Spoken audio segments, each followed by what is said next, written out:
Hello dear students. इस video में आज हम 10th क्लास का 8th chapter introduction to trigonometry की सेकंड एक्सरसाइज 8.2 करने जा रहे हैं। उस एक्सरसाइज को करने के लिए हमें ट्रिग्नोमेट्री की डिफरेंट डिफरेंट एंगल्स पे रेशियोज़ की वैल्यूज़ की ज़रूरत पड़ती है। तो सबसे पहले हम समझते हैं कि हम उन वैल्यूज़ को कैसे पता करेंगे। तो आपकी स्क्रीन पे एक टेबल नज़र आ रहा है आपको। उस टेबल पे मैंने एक साइड पे sine, cos, tan, cosecant, secant और कॉट लिखा है। ये 6 ट्रिग्नोमेट्रिक रेशियोज़ हैं। और दूसरी तरफ कुछ एंगल्स लिखे हुए हैं 0, 30, 45, 60 और 90। तो आइए समझते हैं सबसे पहले कि इन वैल्यूज़ की ट्रिग्नोमेट्रिक रेशियोज़ के लिए डिफरेंट डिफरेंट वैल्यूज़ क्या होती हैं। तो सबसे पहले साइन के लिए तो आपने क्या करना है, 0 से लेके 4 तक 1, 2, 3, 4 लेटर्स लिख लेने हैं। ये 5 लेटर्स हो गए, 0, 1, 2, 3, 4। ये भी 5 ही हैं, 1, 2, 3, 4, 5। और इन सभी वैल्यूज़ को हम 4 से डिवाइड कर देंगे। बड़ा सिंपल सा ट्रिक है ये। 0 से लेके 4 तक वैल्यूज़ और उनको 4 से डिवाइड कर देना है। फिर इनकी कटिंग कर लीजिए जो होती है। जैसे ये 4 और 4 पूरा कट गया, यहाँ पे 1 बचा। ये नहीं कटता, ये 2 के टेबल पे कट हो रहा है और ये एज इट इज़ है। तो जो बच गया उसको लिख लें दोबारा से।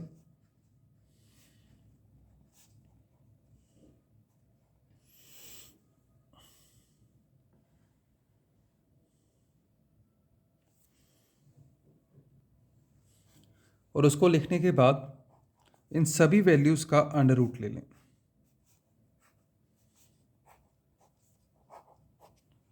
तो ये आपकी साइन की वैल्यूज़ आ गई। 0 का रूट 0 होता है और 4 का रूट 2 होता है और 0.2 0 ही हो जाएगा। तो ये आपकी सबसे पहली वैल्यू आई 0। 1/4, 1 का रूट 1 आएगा, 4 का रूट 2 आ जाएगा, तो 1/2। ये कुछ नहीं है यहाँ पे। तो 1 का रूट फिर 1 आएगा और 2 का रूट सॉल्व नहीं होगा तो √2 एज इट इज़ आ जाएगा। 3/4 है, 3 का रूट सॉल्व नहीं होगा, ऐसे ही रहेगा। 4 की वैल्यू अंडर रूट से बाहर आकर 2 हो जाएगी और 1 का जो रूट है वो 1 होता है। तो ये आ गई हमारी साइन की वैल्यूज़। कॉस की वैल्यूज़ इसका बिल्कुल ऑपोजिट होती हैं। ये जो लास्ट वाली वैल्यू है पहली हो जाएगी और ये सेकंड लास्ट वाली सेकंड नंबर पे आ जाएगी। ये कॉमन हो गई, ये उसके पीछे चली जाएगी 1/2 और ये 0 वैल्यू आ गई। नेक्स्ट आ जाता है टेन। टेन जो है वो साइन और कोस को डिवाइड करके मिलता है। तो 0 और 1 को आप डिवाइड करोगे तो 0 मिलेगा।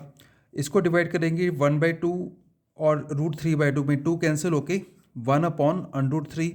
ये पूरा ही कैंसिल हो जाएगा, 1 विल बी देयर। उसके बाद ये 2 कैंसिल हो जाएगा, √3 और 1/0 जो है वो आपके पास वैल्यू डिफाइंड नहीं होती, नॉट डिफाइंड।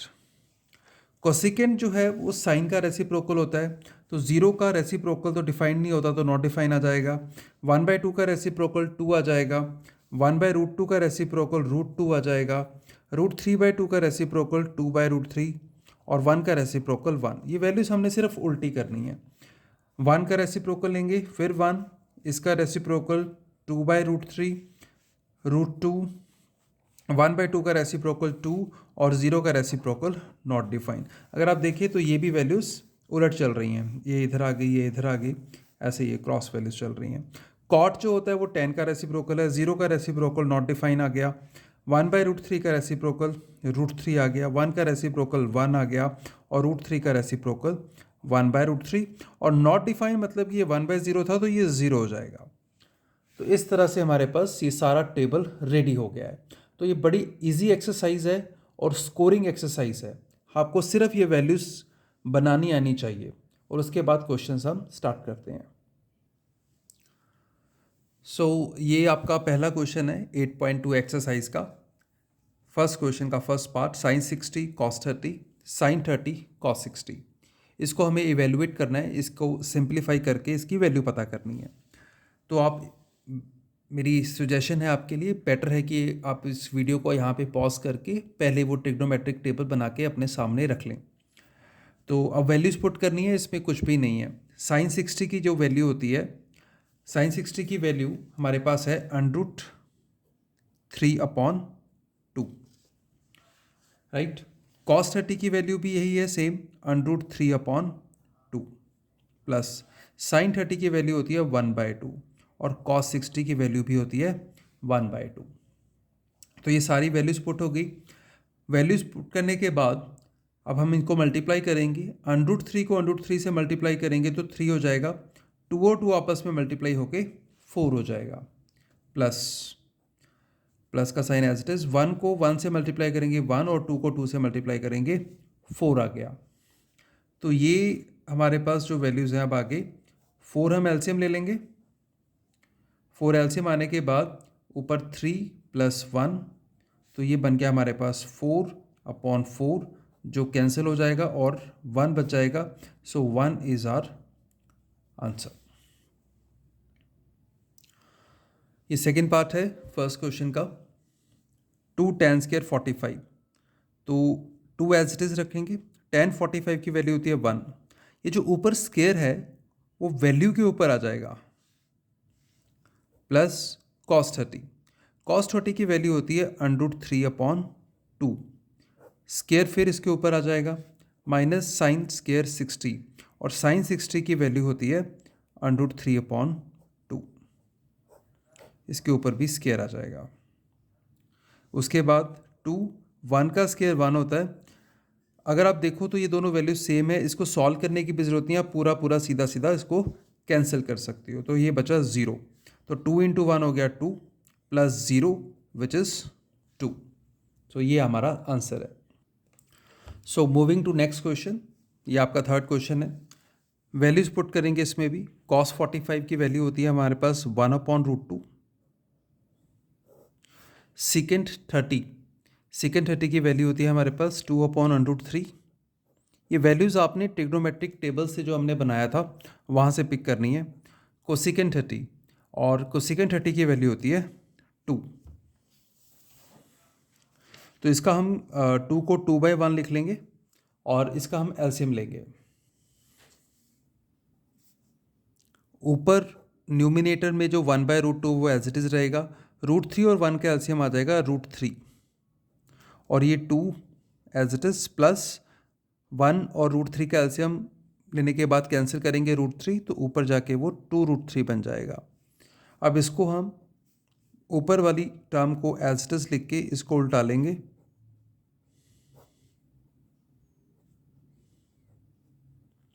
टू प्लस 2√3 आ गया। उसके बाद ऊपर √3 एज इट इज़ रहेगा, नीचे √2 है। इसमें से आप 2 कॉमन ले सकते हो, ये इनटू का साइन है आपका, जैसे अगर दोबारा भी डालना हो तो ये 2 1 + √3 हो जाएगा। इसके बाद हम इसको रैशनलाइज कर देंगे, √3 - 1 √3 - 1, ये जो √3 + 1 है ये आप इसको मल्टीप्लाई कर देंगे। ऊपर √3 है, साथ में √3 - 1 आ जाएगा, डिवाइडेड बाई ये 2√2 है। ये √3 का स्क्वायर -1 स्क्वायर, ये √3 √3 - 1 as it is, 2√2 as it is, √3 का स्क्वायर हो गया 3 - 1, 3 - 1 आपका 2 हो जाएगा, और ये √3 को अगर √3 से मल्टीप्लाई करते हो तो 3, और -1 से करने के बाद ये √3 बन जाएगा। 3 - 1 2 होगा, 2 × 2 4 √2, तो ये आपका 4√2 आ गया।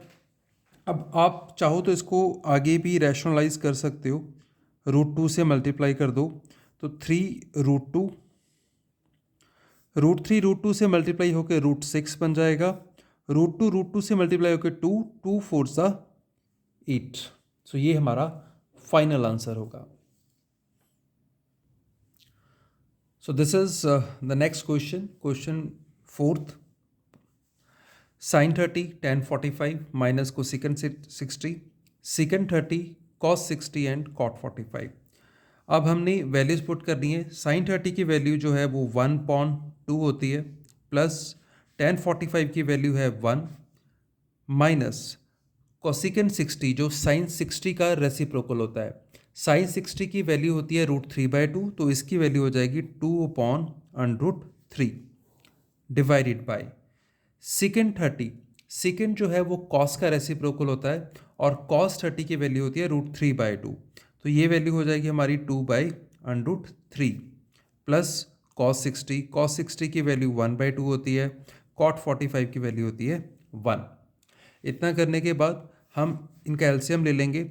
न्यूमिनेटर में जो एलसीएम है अगर इसको अपॉन 1 कर लें तो ये 2√3 आ गया।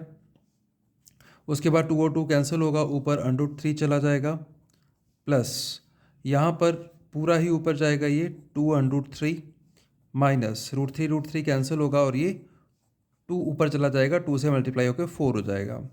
डिनोमिनेटर में फिर एलसीएम जो है हमारा वो 2√3 आएगा और √3 से कैंसिल होगा, 2 बचेगा वो 4 बन जाएगा, प्लस 2 बचेगा वो √3 आ जाएगा, प्लस 1 से कैंसिल होगा, ये 2√3 आ जाएगा।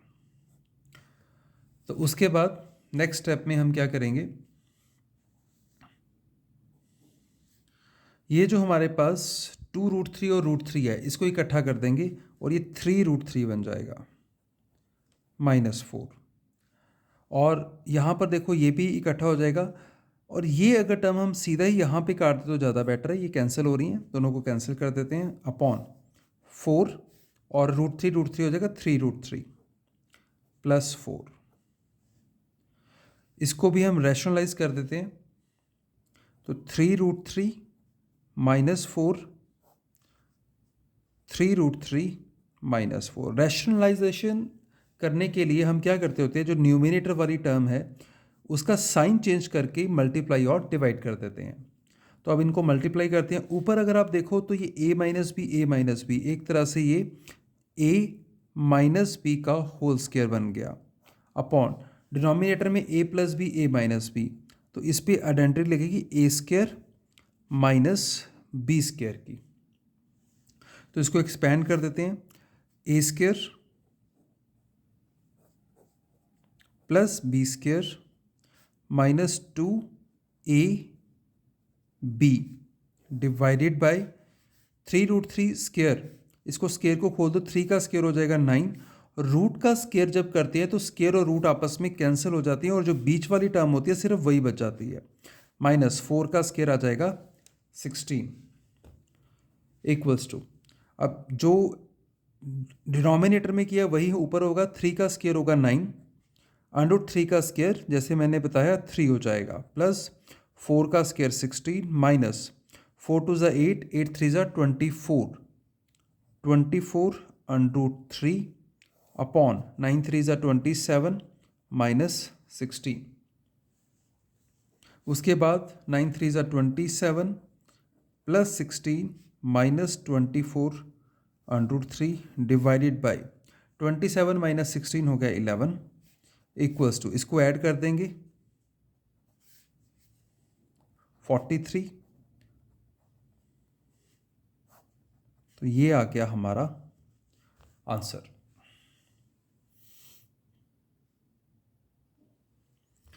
फिफ्थ पार्ट फर्स्ट क्वेश्चन का, तो ये स्टेटमेंट आपके सामने है, इसमें 5 एज इट इज़ आ जाएगा। cos 60 की वैल्यू होती है 1/2, तो 1/2 उसके ऊपर स्क्वायर है, तो स्क्वायर मैंने बताया था कि एज इट इज़ आ जाता है वैल्यू के ऊपर, प्लस 4। सेकेंड 30 जो है वो cos 30 का रेसिप्रोकल होता है और cos 30 की वैल्यू होती है √3/2, तो इसकी वैल्यू आ जाएगी 2/√3। देखिए आपको वैल्यूज़ याद होनी चाहिए, अगर याद नहीं है तो टेबल बनाना तो ज़रूर आए।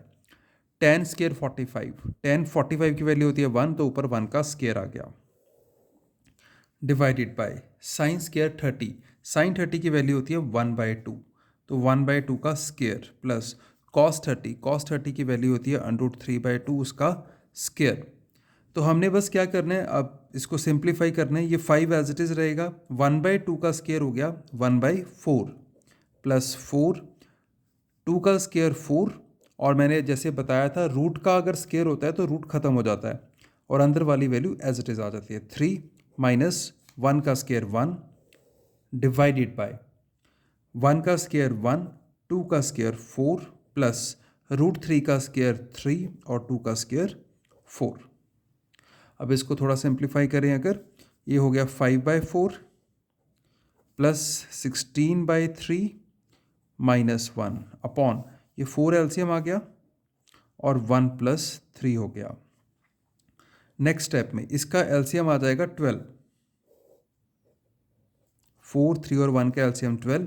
4 को डिवाइड करेंगे जब 12 से तो 3 बचेगा, 3 ऊपर 5 से मल्टीप्लाई होकर 15 बन जाएगा, प्लस 3 यहाँ पे कैंसिल होगा, 4 बचेगा, 4 16 से मल्टीप्लाई होकर 64 माइनस 1 के साथ 12 आ गया, डिवाइडेड बाय 1 प्लस 3 हो गया 4, 4/4 ये कट गया हमारा, ये कट कर 1 बच गया इक्वल्स टू, तो यही बचा हमारे पास, सिर्फ इसको ऐड कर लेंगे। 5 + 4 9, 6 + 1 7, 79 माइनस 12/12, तो 79 माइनस 12 हो गया हमारे पास 67/12, and this is your answer for this question.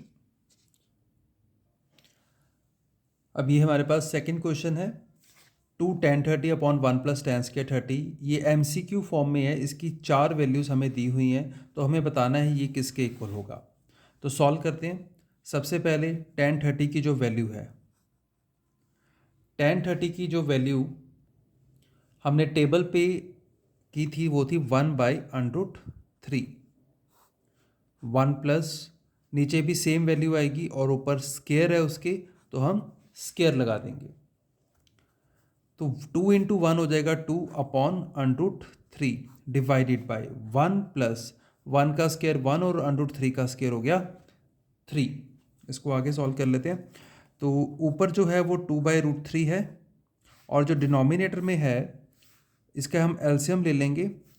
1 और 3 का एलसीएम आ जाएगा 3, 3 ऊपर जाके मल्टीप्लाई होगा plus 1, so 2/√3 as it is है, और ये 3 ऊपर चला जाएगा और 3 + 1 आ गया 4, ये 3 + 1 4 बना, ये जो 3 है वो उलट गया, तो ये कट जाएगा 2। अच्छा, बहुत सारे बच्चों को ना अब इस स्टेप में कन्फ्यूज़न होती है कि 3 और √3 का कैसे सॉल्व करें, तो ये मैं पहले लिख देता हूँ, ये √3/2 बन जाएगा।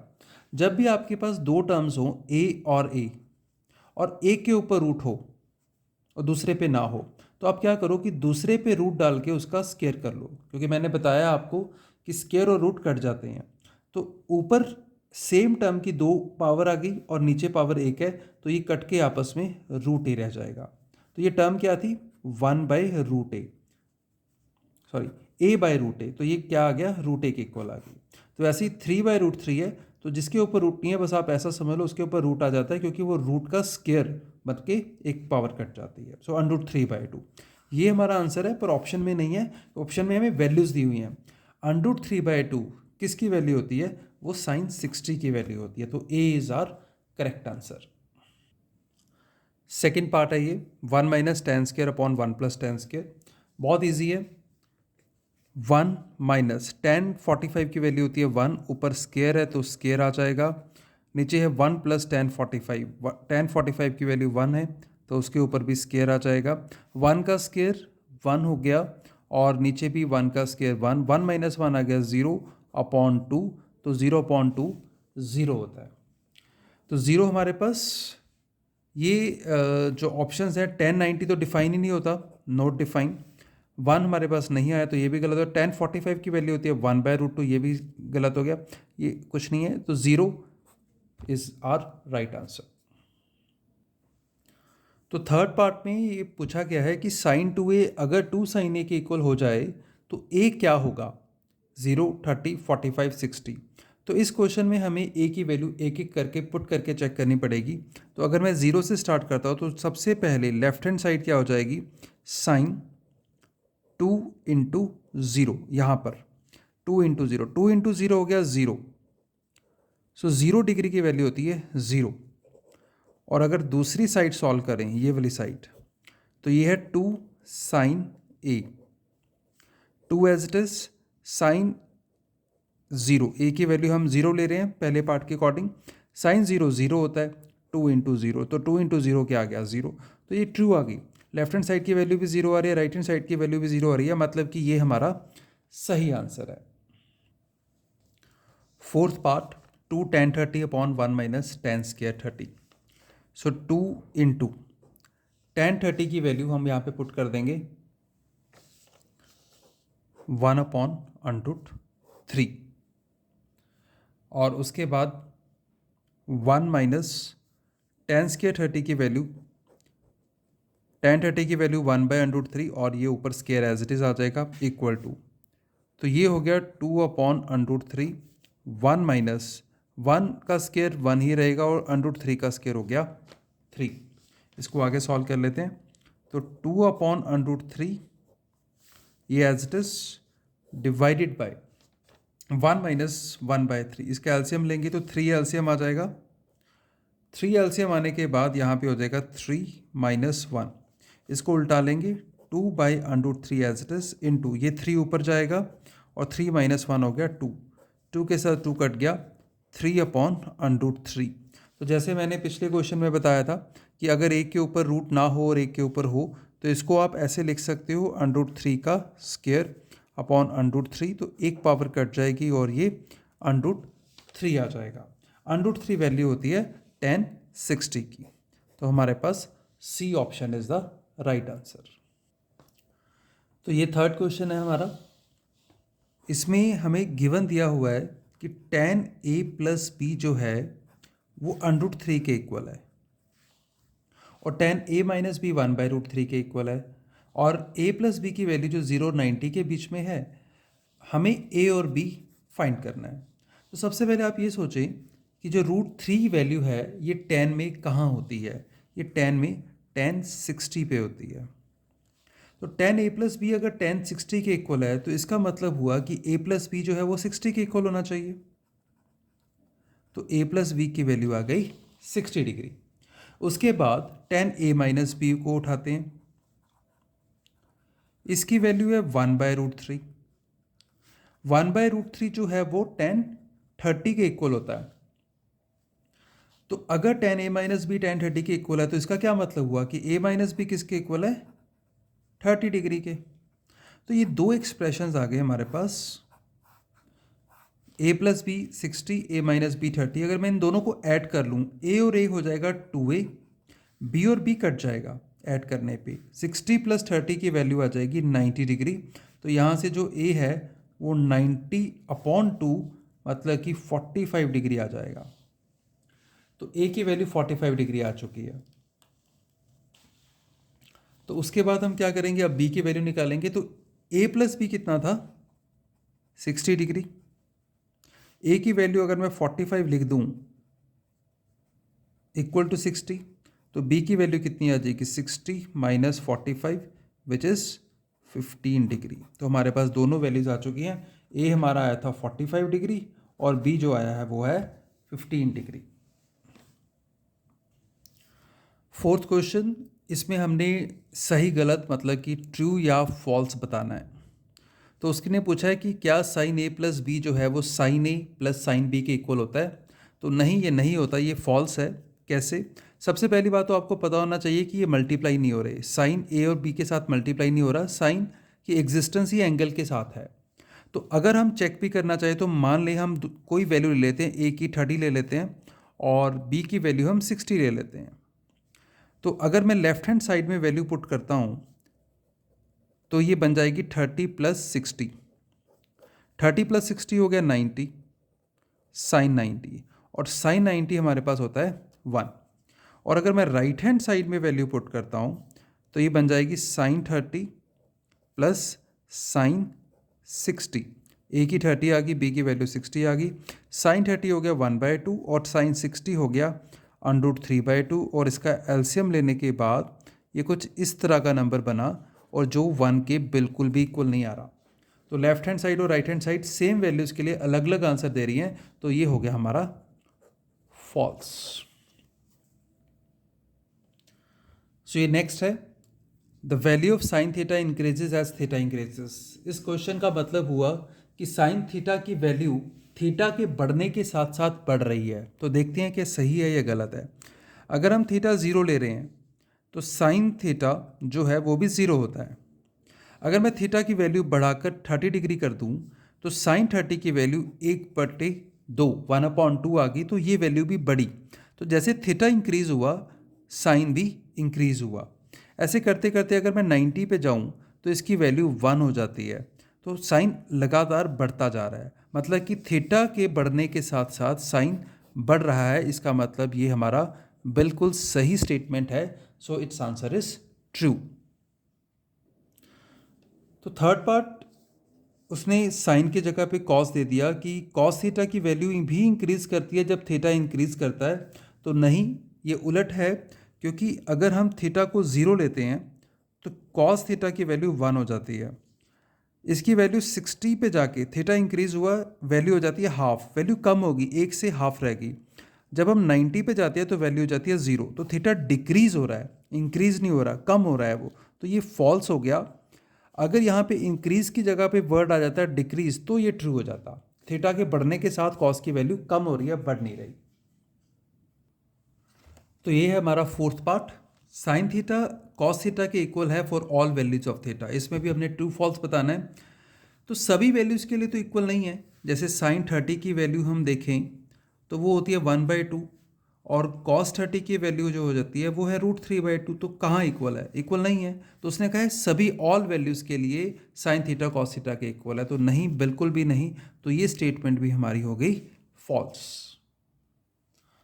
और ये हमारा फिफ्थ पार्ट है, cot A is not defined for A equal to 0 degree. तो अगर आपने वीडियो के स्टार्टिंग में टेबल अच्छे से समझा था तो वहाँ पे मैंने लिखा था कि कॉट ए की वैल्यू जो है वो 0 पे डिफाइंड नहीं होती। तो ये ट्रू है हमारी स्टेटमेंट कि ये कॉट ए जो है वो 0 के लिए, मतलब कि cot 0 is not a defined number. So thank you very much dear students, आपने बड़ी पेशेंस के साथ इस पूरी वीडियो को देखा और मैं उम्मीद करता हूँ कि आपको आपके सारे डाउट्स क्लियर हुए होंगे। फिर भी अगर आपको कोई प्रॉब्लम आती है तो do let me know in the comment box.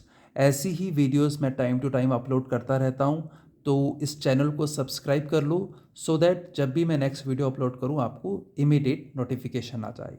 Thank you very much.